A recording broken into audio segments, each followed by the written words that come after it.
ഈ ശബ്ദവാഹിനിയുടെ ശബ്ദപരിധിക്കുള്ളിൽ ഞങ്ങളെ ശ്രദ്ധിക്കുന്ന ബഹുമാനരായ മണക്കാല ദേശവാസികളെ, സഹോദരി സഹോദരന്മാരെ, വ്യാപാരി സുഹൃത്തുക്കളെ, നല്ലവരായ നാട്ടുകാരെ, 1955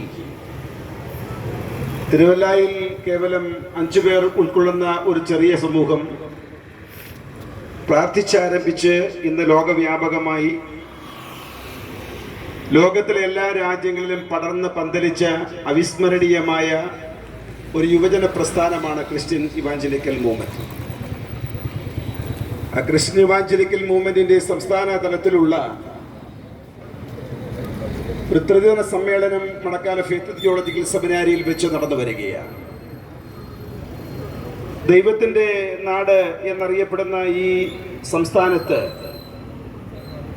ദൈവങ്ങളുടെ നാടെന്ന് വിശേഷിപ്പിക്കപ്പെടുന്ന കാസർഗോഡ് മുതൽ നമ്മുടെ സംസ്ഥാനത്തിന്റെ ഭരണസ്ഥിരാകേന്ദ്രമായ അങ്ങേയറ്റം തിരുവനന്തപുരം വരെയുള്ള ജില്ലകളിൽ നിന്ന് തിരഞ്ഞെടുക്കപ്പെട്ടിരിക്കുന്ന ഏതാണ്ട് 1500-ലധികം വരുന്ന യുവപ്രതിഭകളാണ് 3 ദിവസം നീണ്ടു നിൽക്കുന്ന ഈ സംസ്ഥാന ക്യാമ്പിൽ പങ്കെടുത്തുകൊണ്ടിരിക്കുന്നത്.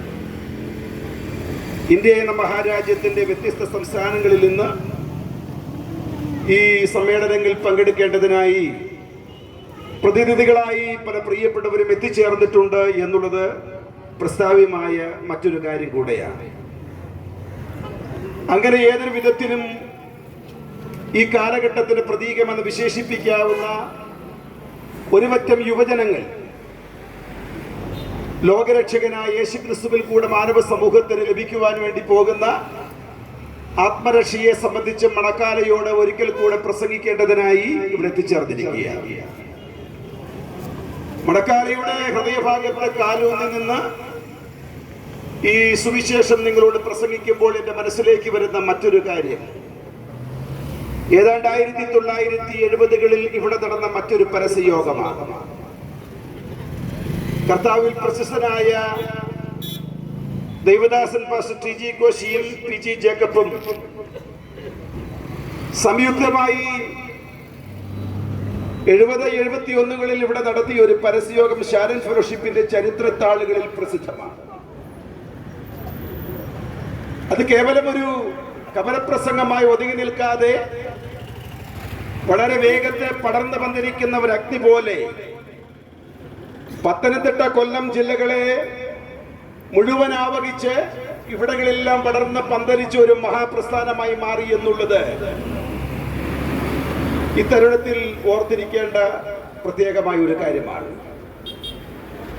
ലോകവ്യാപകമായി മണക്കാല എന്ന് പറയപ്പെടുമ്പോൾ ദൈവശാസ്ത്ര രംഗത്ത് ഉന്നതമായ പഠന നിലവാരം പുലർത്തുന്ന ഒരു ബൈബിൾ സ്കൂള്, അവിടെ നിന്നും വേദപുസ്തകജ്ഞാനികളായി പുറത്തിറങ്ങിയ ആയിരക്കണക്കിന് 10,000-കണക്കിന് ദൈവദാസന്മാർ ഇന്ന് മനുഷ്യൻ ലോകത്തിൽ എവിടെയെല്ലാം കാലുകുത്തിയിട്ടുണ്ടോ ആ രാജ്യങ്ങളിലെല്ലാം കടന്നുപോയി യേശുക്രിസ്തുവിന്റെ സാക്ഷികളാകുന്നു എന്നുള്ളത് ഈ മണക്കാലയ്ക്ക് അഭിമാനത്തോടുകൂടെ ഓർക്കാൻ കഴിയുന്ന മറ്റൊരു വസ്തുത കൂടെയാണ്.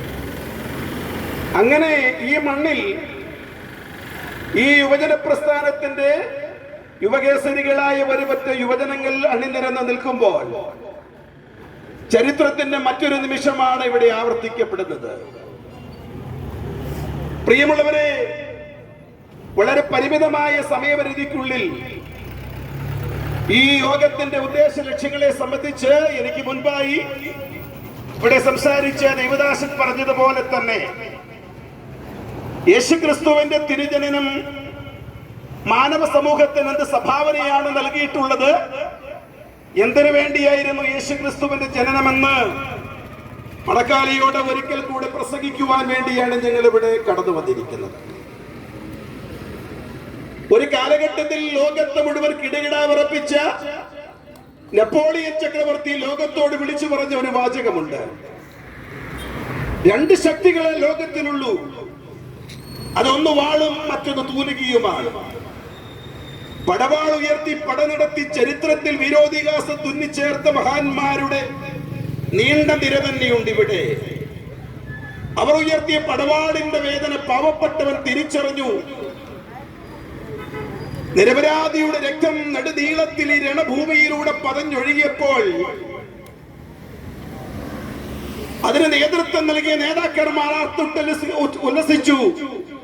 അവരുടെ തലയിൽ വിലസുവാൻ പോകുന്ന കിരീടങ്ങളെ ഓർത്ത്, നിരപരാധിയുടെ രക്തത്തിൽ പടുത്തുയർത്തിയ കിരീടങ്ങൾ, അതാണ് വാളിന്റെ ശക്തി. ഇനി മറ്റൊരു ശക്തി കൂടിയുണ്ട്, അതാണ് തൂലിക. ചരിത്രത്തിലേക്ക് ഒരെത്തിനോട്ടം നടക്കിയ തൂലികയുടെ വില്യമായ സമരകാഹളങ്ങളും തന്നിമിത്തം വിശ്വം കണ്ട മഹത്തായ വിപ്ലവങ്ങളും തിരിച്ചറിയുവാൻ അധികം നേരം വേണ്ട. ഏകാധിപതികളുടെ സിംഹാസനങ്ങൾ ഇളകി മറിഞ്ഞതും ജനാധിപത്യം കമ്മ്യൂണിസം ഒക്കെ ഈ നാട്ടിൽ നിലവന്നതും ഇന്നലെ പിടിച്ചൊരു കളിപ്പാട്ട് പോലെ ഏവർക്കും അറിയാവുന്ന വസ്തുതയാണ്. ധാർമ്മികതയും സാൻമാർഗികതയും കാറ്റിൽ പറത്തി തൂലികത്തുമ്പിലൂടെ വിരചിക്കപ്പെടുന്ന കഥാപാത്രങ്ങളെ അല്പം പോലും വസ്ത്രം ധരിപ്പിക്കാതെ ശാസ്ത്രത്തെ വ്യഭിചരിച്ച ബുദ്ധിരാക്ഷസന്മാരും ഇവിടെ ഉണ്ടായിട്ടുണ്ട്. അവരൊക്കെ അവരിലൂടെ വിരചിക്കപ്പെട്ട കഥാപാത്രങ്ങളെ നാടകമാക്കി സിനിമയാക്കി ഇവിടെ അവതരിപ്പിച്ചിട്ടുമുണ്ട്. ഏത് കോപ്രായങ്ങളും സഹൃഷം സ്വാഗതം ചെയ്യുന്ന ഒരുപറ്റം ആളുകൾ ഇതിനെയെല്ലാം സ്വീകരിച്ചു. ഇതിനെല്ലാം പോലീസിന് സംരക്ഷണവും ലഭിച്ചിട്ടുണ്ട്. ഈ തെരുവിൽ നമ്മൾ വായിച്ചറിഞ്ഞത് ബലാത്സംഗങ്ങൾ, തട്ടിക്കൊണ്ടുപോകലുകൾ, വസ്ത്രാക്ഷേപങ്ങൾ ഇവിടെ നിന്നാണ്. പ്രിയമുള്ളവരെ, ധർമ്മിഷ്ഠന്മാരെന്ന് നാം വിചാരിച്ചിരിക്കുന്ന സാരോപദേശങ്ങൾ നൽകിത്തരുന്ന അങ്ങനെയുള്ള പ്രിയപ്പെട്ടവരെ കുറിച്ച് പ്രതിപാദിക്കുന്ന പ്രതിവാദ ഗ്രന്ഥങ്ങളിൽ നിന്ന് തന്നെയല്ലേ? എന്താണ് ഇന്ന് നടന്നുകൊണ്ടിരിക്കുന്നത്? ആധുനിക തലമുറ ഇവരെയാണ് അനുഗമിക്കുന്നത്.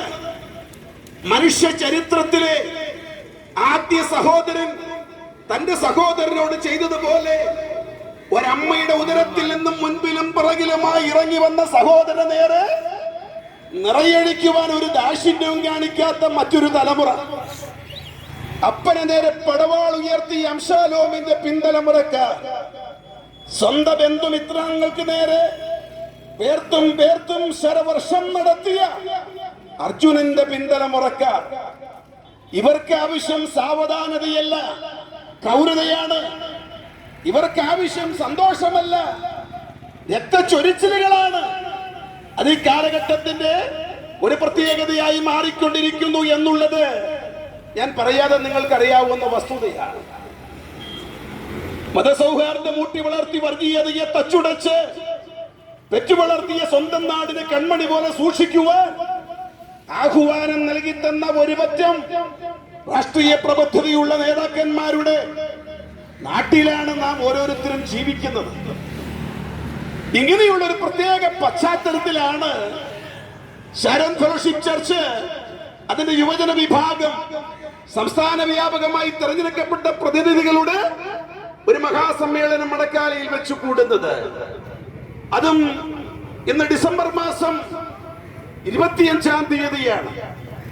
ഏതാണ്ട് BC 300 ശേഷമുള്ള കാലഘട്ടം പഠിക്കുമ്പോൾ ഡിസംബർ 25 എന്നുള്ളത് യേശുക്രിസ്തുവിന്റെ ജനന വർഷമായി, ജനന ദിവസമായി വളരെ ഉത്സാഹത്തോടുകൂടെ ലോകം മുഴുവൻ കൊണ്ടാടിക്കൊണ്ടിരിക്കുന്ന ഒരു പ്രത്യേക സമയമാണിത്. രണ്ട് സന്ദേശങ്ങളാണ് ഇന്ന് നിങ്ങളുമായി പങ്കുവയ്ക്കുവാൻ വേണ്ടി ഞാൻ താല്പര്യപ്പെടുന്നത്. എന്തായിരുന്നു യേശുക്രിസ്തുവിന്റെ ജനനം? വിശുദ്ധ വേദപുസ്തകത്തിന്റെ ആദ്യ പേജുകളിൽ തന്നെ പാപത്താൽ മലീമസപ്പെട്ട് ഇടർന്ന ഹൃദയത്തോടുകൂടി നിറഞ്ഞ കണ്ണുകളോടുകൂടി ഏദൻ തോട്ടത്തിന്റെ സൂക്ഷിപ്പുകാരായി ദൈവത്താൽ ആകപ്പെട്ട് ആദാം ഹവ്വമാർ അവിടെ നിന്ന് ഇറങ്ങിപ്പോകുന്ന ദാരുണമായ ഒരു കാഴ്ചയുണ്ട്. നിറകണ്ടുകളോടുകൂടി എന്നേക്കുമായി നഷ്ടപ്പെട്ട ദൈവ സാന്നിധ്യത്തിൽ നിന്ന് വിയർപ്പോടുകൂടെ ജോലി ചെയ്യേണ്ടതിനും വേദനയോടുകൂടെ മക്കളെ പ്രസവിക്കണമെന്നുള്ള ശാപവാക്കുകൾ ജീവിതത്തിൽ പേറി തകർന്ന ഹൃദയത്തിനുടമകളായി ആ തോട്ടത്തിൽ നിന്നവർ പാലായനം ചെയ്യുമ്പോൾ കരുണാമയനായ സർവശക്തനായ ദൈവം അവരോട് പറഞ്ഞൊരു വാഗ്ദത്തമുണ്ട്. ജീവിതത്തിൽ വന്നുപോയ പാപത്തിന് പരിഹാരം വരുത്തുവാൻ ഒരു സ്ത്രീയുടെ സന്തതി പിറക്കും. അന്നു മുതൽ കാത്തിരുന്നു. ഈ സ്ത്രീയുടെ സന്തതിയായി പിറക്കുന്ന ലോകരക്ഷകന് വേണ്ടി കാലങ്ങൾ, മാസങ്ങൾ, വർഷങ്ങൾ പലതും കഴിഞ്ഞുപോയി.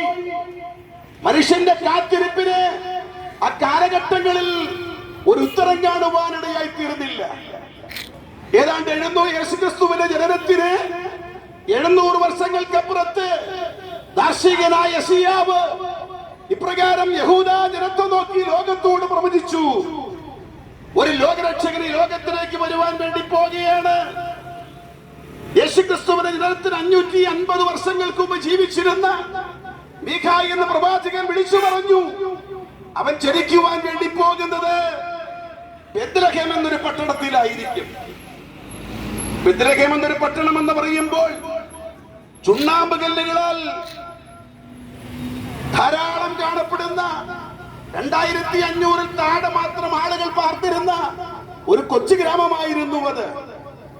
അവിടെ നിന്ന് രക്ഷകൻ വരുമെന്ന് പ്രാവചനിക ശബ്ദമുണ്ടായി. ലോകമതങ്ങളുടെ തറവാടെന്നറിയപ്പെടുന്ന യഹൂദാജനം ഈ രക്ഷകന്റെ വരവിന് വേണ്ടി കാത്തിരുന്നു. എന്നാൽ ഒരു കാര്യം ഞാൻ നിങ്ങളുടെ ദുഃഖത്തോടുകൂടെ പറയുകയാണ്. ആദാമിനോടുള്ള ദൈവത്തിന്റെ വാഗ്ദത്തം, പ്രവാചകൻ മുൻകൂട്ടി പ്രവചിച്ച പ്രവചനം, അതിന്റെ നിവൃത്തിയായി ബെത്ലഹേമിൽ ലോകരക്ഷകൻ പിറന്നപ്പോൾ കാത്തിരുന്ന യഹൂദരത് തിരിച്ചറിയുവാൻ അവസരമുണ്ടായില്ല.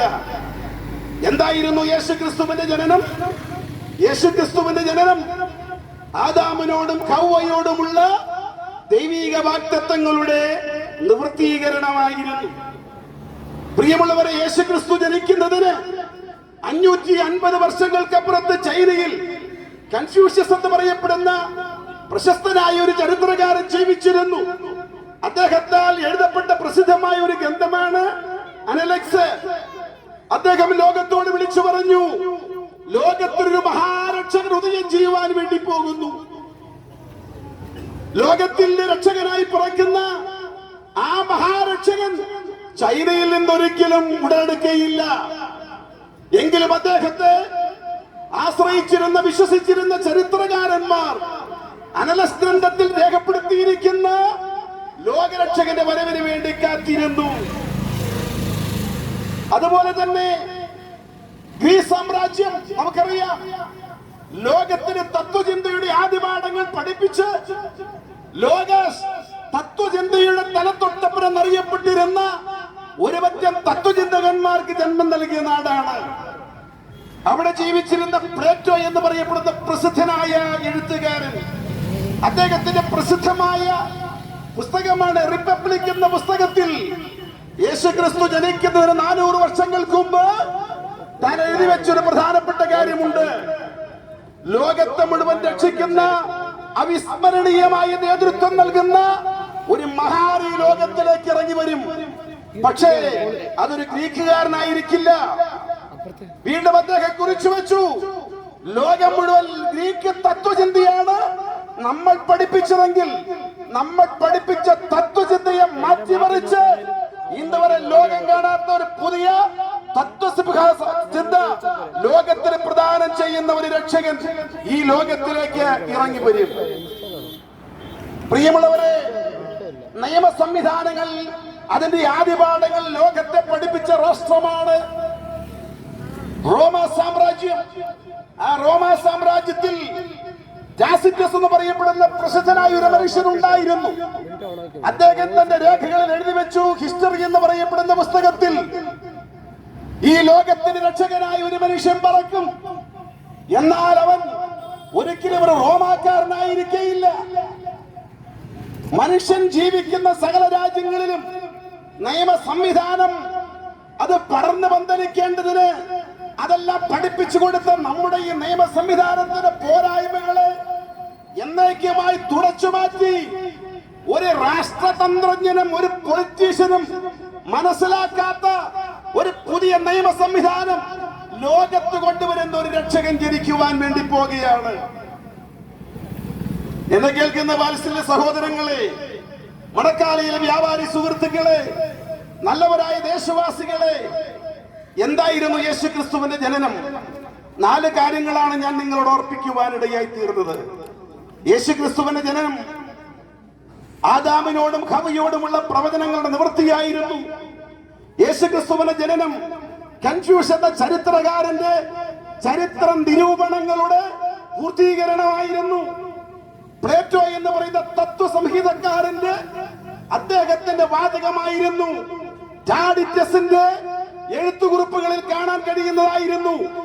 അങ്ങനെയാണെങ്കിൽ ഞാൻ നിങ്ങളോട് പറയുന്നു, ലോകമതങ്ങളും ലോക നിയമങ്ങളും ലോക സാഹിത്യങ്ങളും ലോക സംവിധാനങ്ങളും, എന്തിനേറെ പറയുന്നു പ്രവചനങ്ങളും പ്രവാചകന്മാരും പുരോഹിതന്മാരും എന്ന് വേണ്ട ലോകത്തിലെ സകല നിയമ സംവിധാനങ്ങളും ഒരു കുടക്കീഴിൽ ഒരുവോളം നിവർത്തിക്കപ്പെട്ട് ഇന്ന് വരെ ഈ ലോകം കണ്ടിട്ടുള്ള ഏറ്റവും മഹത്വപൂർണമായ ഒരു സംഭവമായിരുന്നു യേശു ക്രിസ്തുവിന്റെ തിരുജനനം. അതാണ് യേശു ക്രിസ്തുവിന്റെ ജനനം.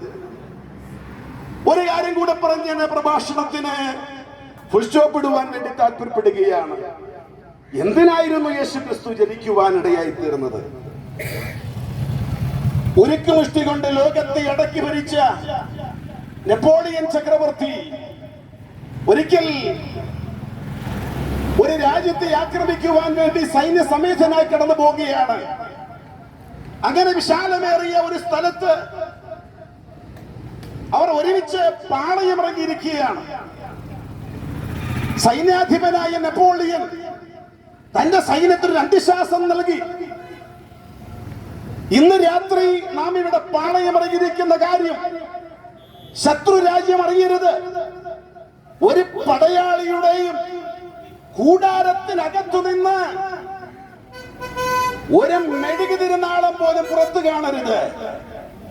എവിടെയെങ്കിലും ഒരു വെളിച്ചം കണ്ടാൽ അത് ഒരു ശത്രു പടയാളികളുടെ സാമീപ്യമായി മറ്റുള്ളവർ മനസ്സിലാക്കുവാനും ഈ രാത്രി നമ്മളെ ആക്രമിക്കുവാനും സാധ്യതയുണ്ട്. ഏതാണ്ട് 2:30 മണി രാത്രി സമയം തന്റെ ആജ്ഞകൾ എങ്ങനെയാണ് പടയാളികൾ അനുസരിക്കുന്നത് എന്നറിയേണ്ടതിന് വേണ്ടി പ്രച്ഛന്ന വേഷധാരിയായി പടയാളികൾ തിങ്ങിപ്പാർക്കുന്ന ആ പട്ടാള ക്യാമ്പുകളിലൂടെ അദ്ദേഹം യാത്ര ചെയ്യുകയാണ്.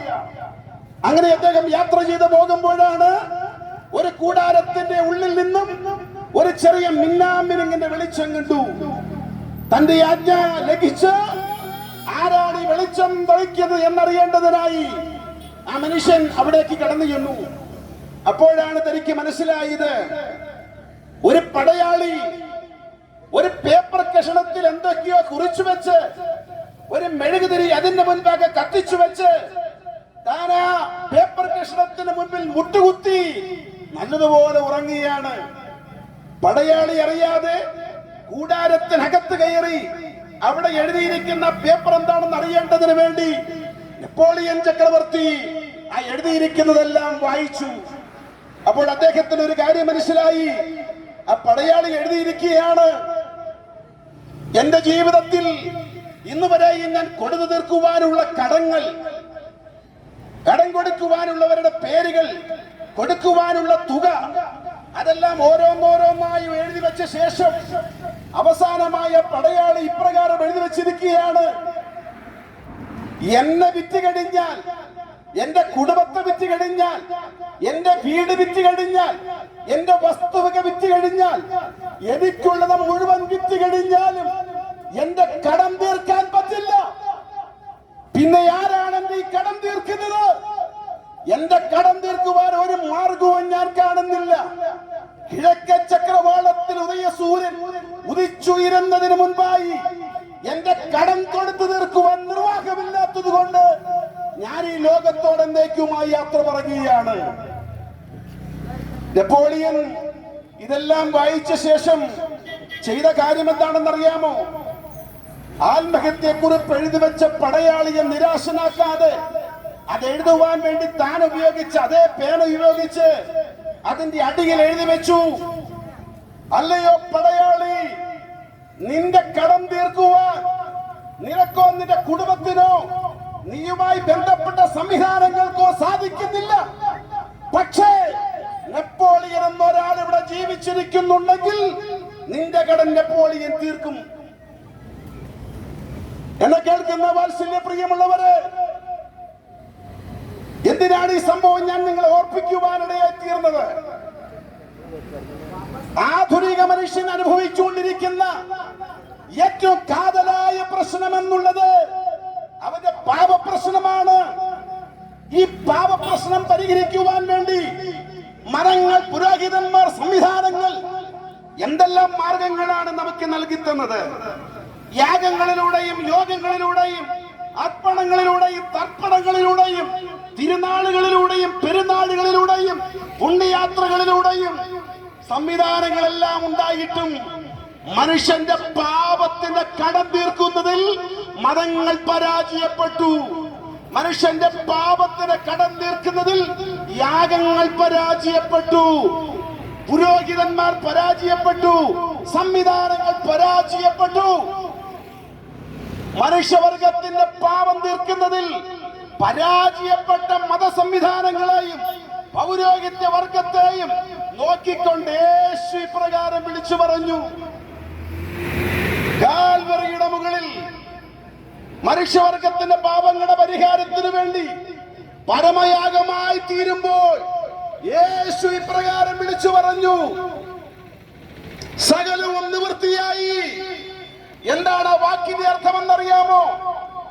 പരാജയപ്പെട്ട മതസംവിധാനങ്ങളെ, പരാജയപ്പെട്ട യാഗങ്ങളെ, പരാജയപ്പെട്ട പുരോഹിതന്മാരെ, മനുഷ്യവർഗത്തിന്റെ പാപം അതെത്ര ഭീകരമാണെങ്കിലും അതിന്റെ കടം മുഴുവൻ ഞാൻ കാൽവറിയിൽ കൊടുത്തു തീർത്തിരിക്കുകയാണ്. എന്തിനാണ് യേശുക്രിസ്തു ജനിക്കുവാനിടയായി തീർന്നത്? യേശുക്രിസ്തു ഭൂമിയിലേക്ക് മനുഷ്യനായി അവതരിക്കുവാനിടയായി തീർന്നത് മനുഷ്യവർഗത്തിന്റെ പാപത്തിന്റെ കടം തീർക്കുവാൻ വേണ്ടിയാണ്. അന്ന് വരെ മതങ്ങളും സംവിധാനങ്ങളും ചെയ്ത യാഗകർമാദികൾക്ക് പരിസമാപ്തി കുറിച്ച് സകലവും നിവൃത്തിയായി എന്ന് പറഞ്ഞ് സ്വന്തം തോളിൽ തലചായ്ച്ച് പ്രാണന ദൈവത്തിന്റെ കരങ്ങളിലേക്ക് ഏൽപ്പിച്ച് സകല യാഗങ്ങളുടെ പൂർത്തികരമായി യേശു കാൽവറിയിൽ മരിച്ചു. മണക്കാലയോട് ഒരിക്കൽ കൂടെ ഞങ്ങൾ ഉറക്കെ പ്രഖ്യാപിക്കുകയാണ്: യേശു ക്രിസ്തുവിന്റെ യാഗത്തിലൂടെ മാത്രമേ മനുഷ്യന്റെ പാപ പ്രശ്നത്തിന് പരിഹാരമുള്ളൂ. മറ്റൊരുത്തരിൽ രക്ഷയില്ല. നാം രക്ഷിക്കപ്പെടുവാൻ ആകാശത്തിന് കീഴിൽ മനുഷ്യരുടെ ഇടയിൽ നൽകപ്പെട്ട വേറെ ഒരു നാമവുമില്ല. രണ്ടാമതായി മറ്റൊന്നും മാറ്റിവെക്കാറില്ലാതെ ആത്മാവിന്റെ രക്ഷയ്ക്ക് വേണ്ടി ഒരേ ഒരു നാമം മാത്രം. മണക്കാലിയോട് ഞങ്ങൾ ഒരു കാര്യം കൂടി ഓർപ്പിക്കുകയാണ്. എനിക്കറിയാം, ഈ നാൽക്കവലയിൽ ഇതുപോലെയുള്ള ധാരാളം കവലപ്രസംഗങ്ങൾ നടന്നിട്ടുണ്ട്. ഇന്ന് വരെ കേട്ട കവലപ്രസംഗത്തെ പോലെ ഈ സന്ദേശം അവഗണിച്ച് മുൻപോട്ട് പോകരുത്. കാരണം ജീവിതം എപ്പോൾ വേണമെങ്കിലും അവസാനിക്കാവുന്നതാണ്. അടുത്ത പ്രഭാതത്തിൽ അടുത്തുള്ള ദേവാലയത്തിൽ നിന്ന് മുഴങ്ങുന്ന മണിയടി ശബ്ദം എന്റെയോ നിങ്ങളുടെയോ മരണത്തെ വിളിച്ചറിയിക്കുന്നതാണ് നമുക്കറിഞ്ഞുകൂടാ. പ്രിയമുള്ളവരെ, ജീവിതം ഹ്രസ്വമാണ്, എപ്പോൾ വേണമെങ്കിലും തീരാവുന്നതാണ്. എന്നാൽ ഇന്ന് രാത്രി ഈ സന്ധ്യയിൽ ഞങ്ങൾ നിങ്ങളോട് വിളിച്ചു പറയുന്നു: ഇപ്പോഴാകുന്ന സുപ്രസാദകാലം, ഇപ്പോഴാകുന്ന രക്ഷാ ദിവസം. ഈ സന്ദേശത്തെ അവഗണിക്കാതെ ഇപ്പോൾ തന്നെ യേശുവിന് വേണ്ടി ജീവിതം സമർപ്പിച്ചാൽ നിങ്ങളുടെ ആത്മാവ് യേശുവിനോടുകൂടെ നിത്യതയിൽ പ്രവേശിക്കുവാനിടയായി തീരുമാറായി. യേശുക്രിസ്തുവിന്റെ ജനനം ചരിത്രത്തിന്റെ, യേശുക്രിസ്തുവിന്റെ ജനനം തത്വസംഹിതയുടെ, യേശുക്രിസ്തുവിന്റെ ജനനം നിയമസംഹിതയുടെ പൂർത്തീകരണമായിരുന്നു. യേശുക്രിസ്തുവിന്റെ ജനനം മനുഷ്യന്റെ പാപ പ്രശ്നത്തിന്റെ പരിഹാരമായിരുന്നു.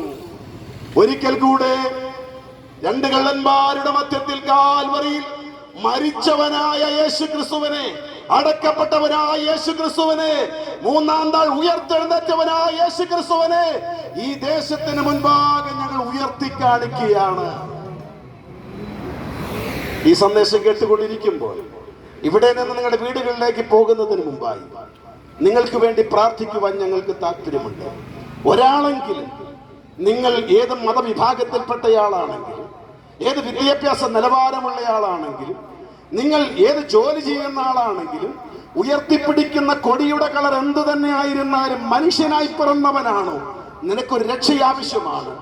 അതിനുള്ള മാർഗമാണ് യേശുവിന്റെ ജനനവും യേശു ക്രിസ്തുവിന്റെ ജീവിതവും മരണവും അടക്കവും ഉയർത്തെഴുന്നേൽപ്പും. ആ യേശു ക്രിസ്തു രക്ഷകന കർത്താവുമായി സ്വീകരിച്ച് യേശുവിന് വേണ്ടി ജീവിതം സമർപ്പിച്ച് ധന്യമായ ഒരു ക്രിസ്ത്യ ജീവിതത്തിന്റെ ഉടമകളായിട്ട് മാറുവാൻ ഈ ദേശത്തെ ഒരിക്കൽ കൂടെ ഞങ്ങൾ ആഹ്വാനം ചെയ്തുകൊണ്ട് ഞാൻ എന്റെ വാക്കുകൾ അവസാനിപ്പിക്കുന്നു. സർവശക്തനായ ദൈവം നിങ്ങൾ എല്ലാവരെയും ധാരാളമായി അനുഗ്രഹിക്കുമാറാകട്ടെ.